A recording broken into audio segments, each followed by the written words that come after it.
This program is sponsored by villager farmers market. रोजमर्रा के इस्तेमाल की आला मयार की अशिया का मरकज। रमजानुल मुबारक में 100 से जायद मसनूआत पर खास रियायत।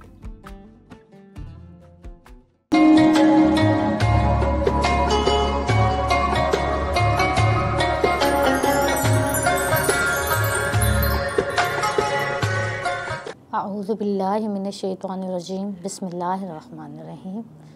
वॉइस ऑफ साउथ एशिया की रमज़ान ट्रांसमिशन में मैं हूँ अनीला फ़तेह। नाज़रीन मोहतरम, हमारा आज का मौजू है एतकाफ़। एतकाफ़ अरबी ज़बान का लफ्ज़ है जिसका लुग़वी माना है रोक लेना, यानी रुक जाना, या किसी चीज़ पर ऐसी नज़र जमाए रखना कि उससे वापस ना हटे। और इसका इस्तिलाही माना ये है कि अल्लाह रब्बुल इज़्ज़त की रज़ा और खुशनुदी के लिए अपने आप को एक ख़ास वक्त के लिए, ख़ास मुद्दत के लिए रोक रखना, तजदीद बंदगी करना, ये इसका इस्तिलाही माना है। एतकाफ़ 3 किस्म का होता है।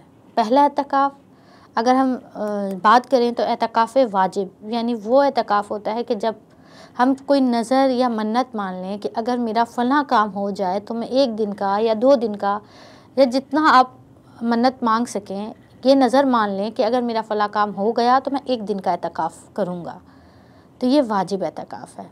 और इसमें ये याद रखें कि इस एतकाफ़ में रोज़ा रखना 7 शर्त है और इसकी कम से कम मुद्दत भी 1 ही दिन है। और दूसरा एतकाफ़ एतकाफ़ मसनून है, जो हुज़ूर नबी मुकर्रम अलैहिस्सलातु वस्सलाम की सुन्नत से साबित है कि आप रमज़ान करीम में रमज़ान के आखिरी अशरे में 10 दिन का 10 रोज़ का एतकाफ़ किया करते थे, यानी गोशा नशीनी इख्तियार किया करते थे, खलवत नशीनी इख्तियार किया करते थे। ये एतकाफ़ मसनून है। और एक एतकाफ़ नफली है कि उसकी मिसाल हम ऐसे ले लें कि हम जैसे मस्जिद में जाते हैं कुछ देर के लिए और ये नियत कर लें कि हम जितनी मुख्तसर वक्त के लिए चाहे हम मस्जिद में दाखिल हुए और एतकाफ़ की नियत करें, यानी उन चंद लम्हों में हम फ़कत अल्लाह रब्बुल इज़्ज़त के हुज़ूर अपनी लौ लगा कर बैठेंगे, तो ये नफली एतकाफ़ कहलाता है। अल्लाह रब्बुल इज़्ज़त ने आका करीम अलैहिस्सलातु वस्सलाम के ज़रिए अहादीस मुबारका में एतकाफ़ की फ़जीलत बयान की है। हुज़ूर नबी मुकर्रम अलैहिस्सलातु वस्सलाम ने इरशाद फरमाया, रावी हज़रत अब्दुल्ला बिन अब्बास, इब्न माजा की रिवायत है। हुज़ूर नबी मुकर्रम अलैहिस्सलातु वस्सलाम इरशाद फरमाते हैं कि जो शख्स मोतकिफ़ है, यानी एतकाफ़ में बैठता है, मर्द और ख़वातीन हो, जो मोतकिफ़ है वो गुनाहों से किनारा कश हो जाता है तो अल्लाह पाक उसे नेक अमल करने वालों के बराबर, नेक अमल करने वालों के मिसल ही अजर अता फरमाता है। सुभान अल्लाह।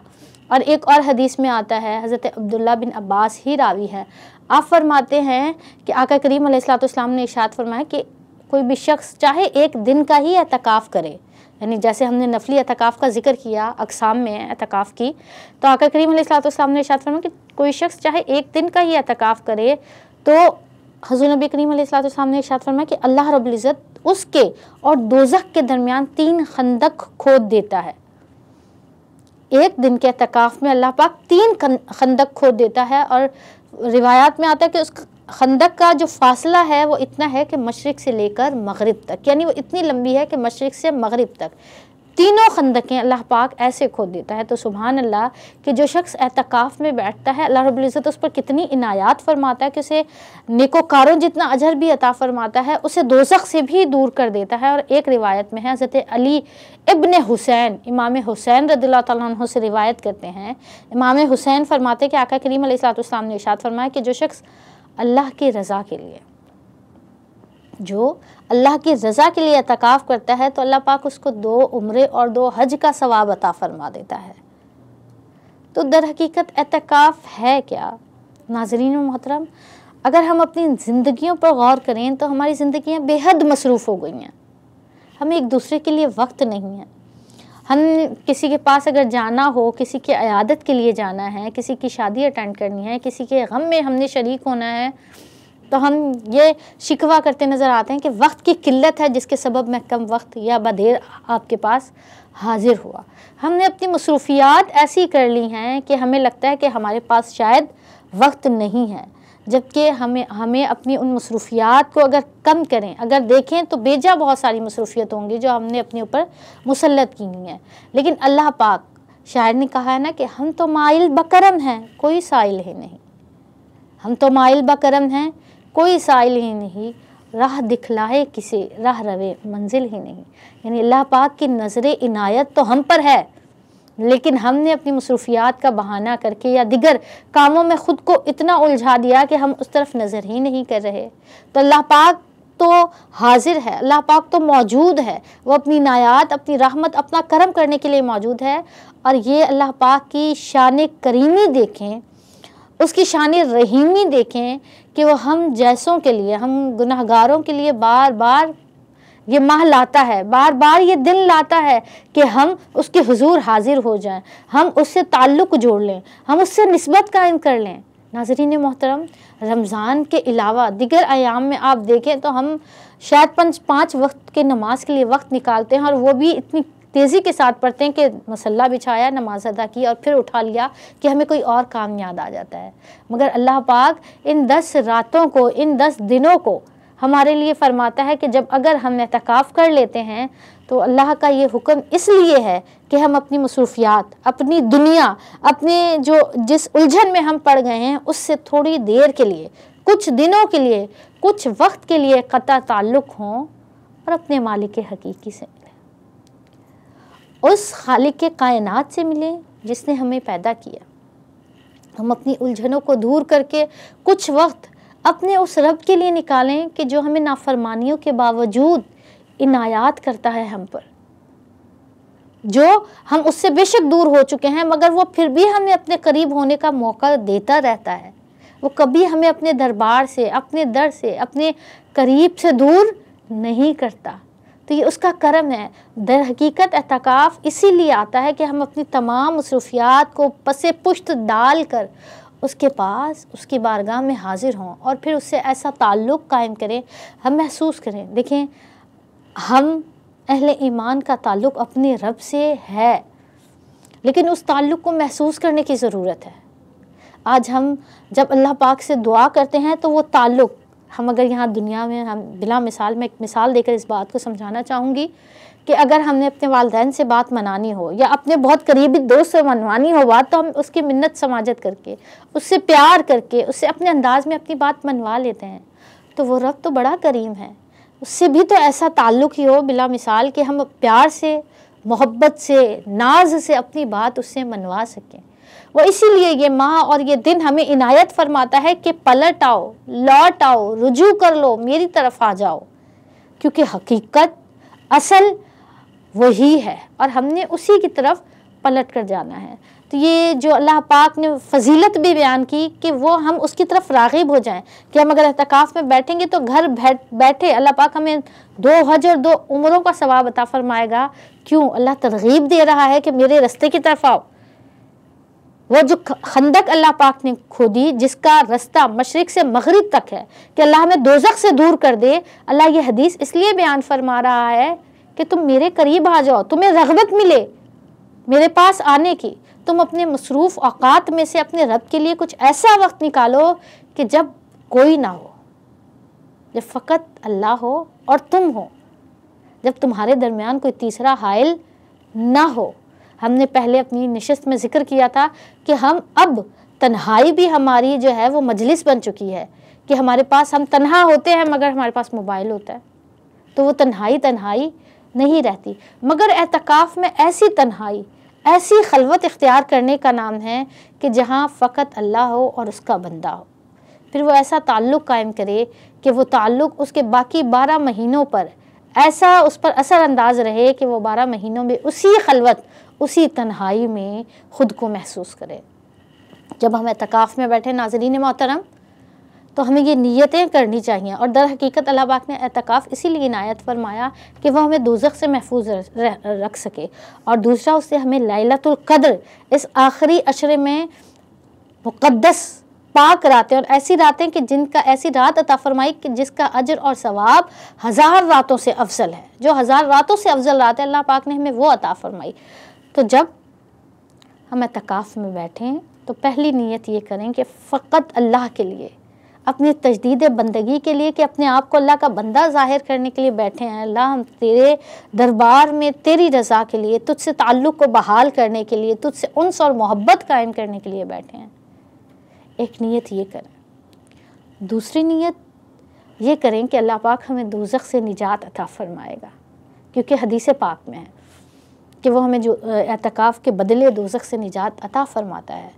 तीसरी नीयत ये करें कि लैलतुल क़द्र, वो 1000 महीनों से अफजल जो रात है, अल्लाह पाक हमें वो रात नसीब फ़रमाए।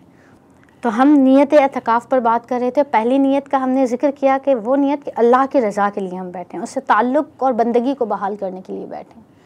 दूसरी नीयत दोज़ख के अज़ाब से अल्लाह पाक हमें महफूज रखे। और तीसरी नीयत हम ये करें कि लैलतुल क़द्र अल्लाह पाक हमें नसीब फ़रमाए।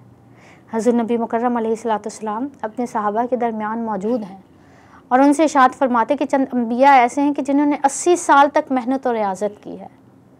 तो सहाबा कराम इरशाद फरमाते हैं, अर्ज़ गुज़ार होते हैं कि या रसूलल्लाह सल्लल्लाहु अलैहि वसल्लम 80 साल तो हमारी उम्र ही नहीं, यानी उन्हें 80 साल की मेहनत, रियाज़त और जो इबादत उन्होंने की, जो बंदगी का हक़ उन्होंने अदा किया, उसका उन्हें अजर व सवाब मिलेगा। हमारी तो इतनी उम्र ही नहीं है। तो अल्लाह रब्बुल इज़्ज़त ने फिर सूरह क़द्र में इरशाद फरमाया कि लैलतुल क़द्रि खैरुम मिन अल्फ़ि शहर, कि अल्लाह पाक ने उम्मत मोहम्मदी को वो रात अता कर दी, एक वो रात अता कर दी जो 1000 रातों से अफजल है। तो अल्लाह रब्बुल इज़्ज़त ने कहीं भी कमी नहीं छोड़ी। कमी है तो हमारी तरफ से है, उसके पास पलट जाने की, उसके पास लौट जाने की।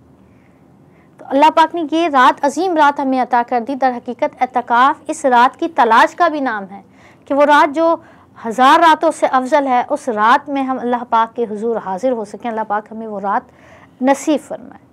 हम नमाज पंजगाना की मुहाफ़ज़त की नीयत करें कि जब हम एतकाफ़ में बैठेंगे तो हम पाबंदी के साथ, वक्त के साथ नमाज की अदायगी करेंगे, खुशी व खुजू के साथ, आजिज़ी और इनकसारी के साथ नमाज़ों की अदायगी करेंगे। हज़रत नबी मुकर्रम अलैहिस्सलाम ने इरशाद फरमाया कि जो शख्स नमाज पंजगाना अदा करता है, बाजमात अदा करता है, मुहाफ़ज़त के साथ अदा करता है, यानी उसके औक़ात कार का लिहाज रखता है और बाजमात अदा करता है, तो वो पुल सिरात पर ऐसे गुज़रेगा जैसे कोई बिजली तेज़ चमकती है और वो फ़ौरन वहाँ से गुज़र जाएगा। और एक रिवायत में आता है कि जो नमाजी होता है, जो नमाज पंजगाना अदा करता है खुशी व खुजू, आजिज़ी, इनकसारी के साथ, वक्त की पाबंदी के साथ, तो उसको अल्लाह पाक बरोज़े महशर ये मकाम अता करेगा कि वो चमकेगा, उनके चेहरे चमकदार होंगे। तो नाज़रीन मोहतरम, एतकाफ़ दर हकीकत वो तजदीद है कि हम अपने आप का जायज़ा लें, हम ख़ुद को देखें। आप देखें कि एतकाफ़ है खलवत नशीनी, यानी जहाँ हम खलवत में बैठ जाते हैं, फिर हम और हमारा रब होता है। यहाँ एक बात और ज़हनशी रखें कि आजकल जब हम एतकाफ़ में बैठते हैं तो हमारे पास मोबाइल तो होता है और मोबाइल एक लाजमी शय बन चुकी है, हमारे साथ हर वक्त मौजूद होता है। मगर ये याद रखें कि ये मोबाइल हमारे उस ताल्लुक़ में हाइल ना हो। आप अगर अपने पास मोबाइल रखते हैं ये देखने के लिए कि कौन कौन से ज़िक्र और अस्कार आ रहे हैं, या आजकल मोबाइल में कुरान पाक भी डाउनलोड कर लिया जाता है और उससे पढ़ा जाता है, तो इसमें हर्ज नहीं। मगर जो इसमें फ़जूल चीज़ें या फ़जूल वक्त या चैटिंग, इस पर अगर हम गुजारें तो इसमें एहतियात हमने करनी है। इसको अपने और अपने रब के दरमियान हाइल होने नहीं देना। दर हकीकत एतकाफ़ एक ऐसी खलवत नशीनी है कि जहाँ हम हर एक चीज़ से कट जाते हैं और फ़कत अल्लाह रब्बुल इज़्ज़त से जुड़ जाते हैं। जब हम इस एतकाफ़ में, इस खलवत नशीनी में बैठते हैं तो इसका फ़ायदा हमें क्या होता है?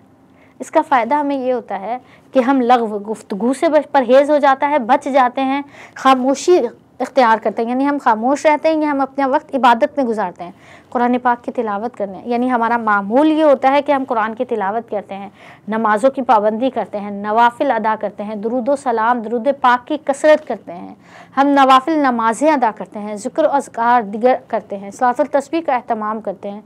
ये तमाम इबादत जब हम कर रहे होते हैं और जब इनसे फारिग होते हैं तो या कुछ वक्त आराम करते हैं, यानी खामोश रहने की हमारी ज़बान को आदत होती है। और ये 10 दिन बहुत होते हैं। अगर हम इस आदत पे खुद को पुख्ता कर लेते हैं तो जब उठते हैं तो हम लग़्व गुफ्तगू से महफूज रखते हैं, हम काम की बात करते हैं। तो हमें फ़ायदा क्या होता है कि हम लग़्व गुफ्तगू से महफूज रहते हैं। हमने जैसे पिछली नशिस्त में ज़िक्र किया था कि हुज़ूर अलैहिस्सलातु वस्सलाम की मजलिस कैसी होती थी, उसमें फ़ज़ूल गोई नहीं होती थी, फ़िक्र अंगेज़ गुफ्तगू हुआ करती थी। तो उसी सीरत को हमने अपनाना है। जब हम एतकाफ़ में बैठते हैं तो हम फ़जूल गोई से महफूज रहते हैं। जब हम एतकाफ़ में बैठते हैं तो हम बुरे कामों से, गुनाहों से महफूज रहते हैं, क्योंकि हमारा ध्यान अपने रब की तरफ होता है, हमारा ध्यान इबादत की तरफ होता है, हमारा ध्यान रज़ाए इलाही की तरफ होता है।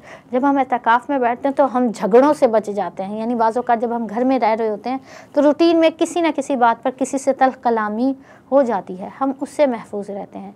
जब हम एतकाफ़ में बैठते हैं तो लालच और तमा या जब हमें किसी सबब से आती है तो कुछ अरसे के लिए हम उससे भी महफूज हो जाते हैं। और सबसे बड़ी बात, जब हम एतकाफ़ में बैठते हैं तो अल्लाह के कुर्ब के साथ साथ हमें फ़िक्र आखिरत भी लाहक होती है कि ये शायद हमारा आखिरी एतकाफ़ हो, शायद हमारा आखिरी रमज़ान हो। तो ये खलवत नशीनी इख्तियार करना, इसके बेहद फ़वाइद हैं।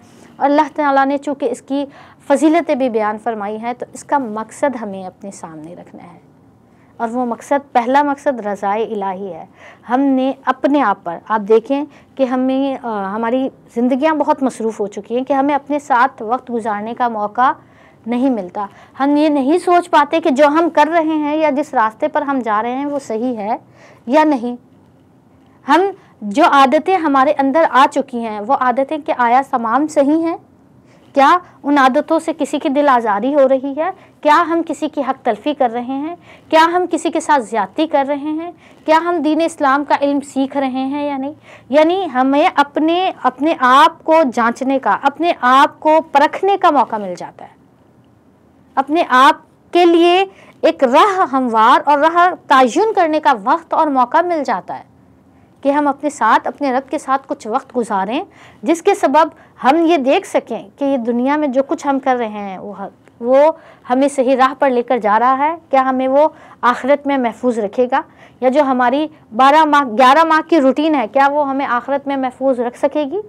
क्या वो हमें गुनाहों से बचा रही है? क्या वो हमें अल्लाह रब्बुल इज़्ज़त की रहमत से मायूस तो नहीं कर रही? तो इन तमाम आमाल को हमने देखना है, हमने अपना जायज़ा लेना है और वैसी खलवत इख्तियार करनी है कि जिसमें अल्लाह रब्बुल इज़्ज़त की रज़ा, अल्लाह का कुर्ब शामिल हो जाए। माह मुबारक की, इस माह मुबारक की ये 5 रातें बहुत मुक़द्दस हैं। अल्लाह पाक हमें लैलतुल क़द्र नसीब फ़रमाए और सही मानों में हकीकी एतकाफ़ करने की तौफ़ीक़ अता फ़रमाए। वमा अलैना इल्लल बलाग़।